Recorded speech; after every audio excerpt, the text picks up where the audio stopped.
বিসমিল্লাহির রহমানির রহিম। শুরু করছি আল্লাহর নামে, যিনি পরম করুণাময় অতি দয়ালু। ওয়াসসালামু আলাইয়া ওয়া ইয়াউমা উলিদতু ওয়া ইয়াউমা আহমুতু ওয়া ইয়াউমা উবআসু হাইয়া। আমার প্রতি শান্তি, আমার প্রতি সালাম, যেদিন আমি জন্মগ্রহণ করেছি এবং যেদিন মৃত্যুবরণ করব, আর যেদিন পুনরুজ্জীবিত হয়ে উদ্ভূত হব। ওয়াসসালামু আলা মানিত্তাবাল হুদা, যে সৎপথ অনুসরণ করে তার প্রতি শান্তি। প্রিয় দর্শক শ্রোতা, আজকে আপনাদের মাঝে আল কোরআনের কিছু গুরুত্বপূর্ণ আয়াত নিয়ে হাজির হয়েছি, যা আপনারা পরিপূর্ণ জানেন না, আপনাদেরকে জানাতে চাই। যারা এখনো নিজেকে মুসলমান দাবি করছেন, যারা এখনো না বুঝে মসজিদে গিয়ে সেজদা করছেন, আসলে কি ওই সেজদার কথাই আল্লাহ কোরআনে আমাদেরকে স্পষ্ট বলছেন, নাকি আল্লাহ কোরআনে কি আদেশ দিয়েছেন, কিভাবে সেজদা করতে হয় আমাদেরকে দলিল দ্বারা বুঝিয়েছেন? ঠিক আজকে আপনাদের মাঝে আমি গুরুত্বপূর্ণ আল কোরআন থেকে সূরা ইউসুফের 100 নম্বর আয়াতের তাফসীরটা পড়ে শোনাবো। 100 নম্বর আয়াত সূরা ইউসুফের, মনোযোগ দিয়ে শুনবেন। ইউসুফ আলাইহিস সালাম যখন তার পিতামাতার খোঁজ পেল, ইউসুফ আলাইহিস সালামের পরিবার ছিল নবীর পরিবার, এটা হয়তো অনেকেরই জানা আছে। এই আয়াতের অর্থ হচ্ছে, জাস্ট আমি ভিডিওটা বড় করলাম না, আমি চাইলে আরবিটাও পড়ে শোনাইতাম, কিন্তু আমি তাফসীরটা পড়ে শোনাই যাতে আপনারা বুঝতে পারেন।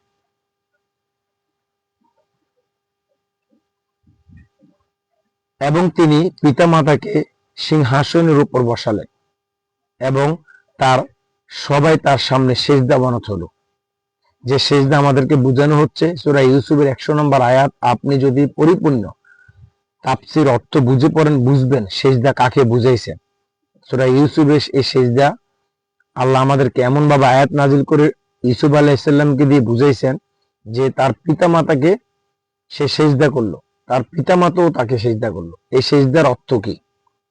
আমরা তো মাটিতে গিয়ে সেজদা করছি, রুকু করছি, রুকুর বিষয়ে কোরআনে আয়াত রয়েছে, জাস্ট আমি শুধু আপনাদেরকে পড়ে শোনাই। তিনি বললেন, পিতা, এ হচ্ছে আমার ইতিপূর্বের স্বপ্নের বর্ণনা। আমার পালনকর্তা একে সত্য পরিণত করেছেন এবং তিনি আমার প্রতি অনুগ্রহ করেছেন, আমাকে জেল থেকে বের করেছেন এবং আমাদেরকে গ্রাম থেকে নিয়ে এসেছেন। শয়তান আমার ও আমার ভাইদের মধ্যে কলহ সৃষ্টি করে দেওয়ার পর আমার পালনকর্তা যা চান কৌশলে সম্পন্ন করেন। নিশ্চয়ই তিনি বিজ্ঞ প্রজ্ঞাময়। একজন নবীর পরিবারকে শয়তান ধোঁকা দিয়েছে, যার প্রমাণ সূরা ইউসুফের 100 নম্বর আয়াত স্পষ্ট প্রমাণ রয়েছে। আর আমি আর আপনি তো কিছুই না, আমাদেরকে যে শয়তান কোরআন থেকে বিচ্ছিন্ন করেছে তা কিন্তু আমরা জানি না।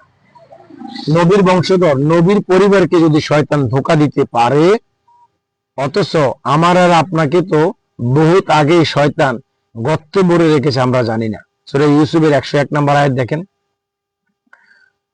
যে, হে পালনকর্তা, আপনি আমাকে রাষ্ট্র ক্ষমতা দান করেছেন এবং আমাকে বিভিন্ন তাৎপর্য সহ ব্যাখ্যা করার বিদ্যা শিখিয়েছেন।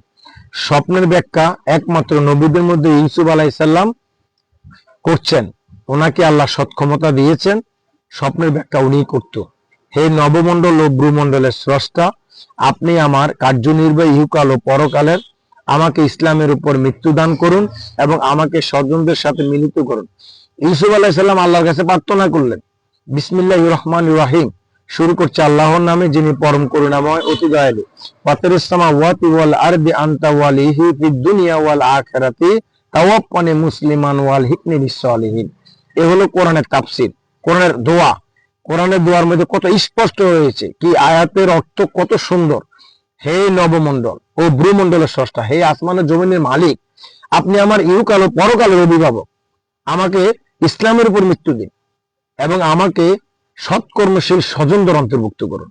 তাহলে কত সুন্দর প্রার্থনা। এই প্রার্থনা বাদ দিয়ে আমরা মনে করেন যে কোরআনের বাইরে অন্য অন্য প্রার্থনা করি। কোরআনে অসংখ্য প্রার্থনা রয়েছে, যদি কেউ কোরআন ভালোভাবে বুঝে পড়ে, নিশ্চয়ই তিনি জানবেন এই কোরআনের মর্ম।